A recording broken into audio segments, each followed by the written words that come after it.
Guys, ano nga ba ang flag content? Ayon sa now-search con sa Google ay ang flag content ay anumang content na nakakalabag sa community standards ni Facebook.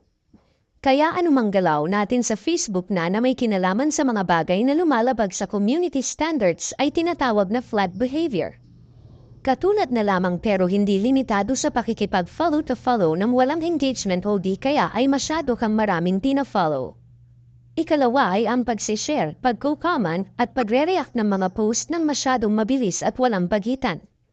Kalalaman kasi ito dahil nagpapadala ng signal na red flags ang algorithm ni Facebook sa server na mayroong nagaganap na flag behavior.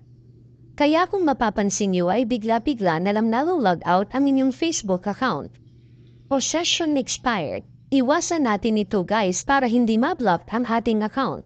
Maging masunurin lang tayo palagi guys. Good morning! Thank you for watching.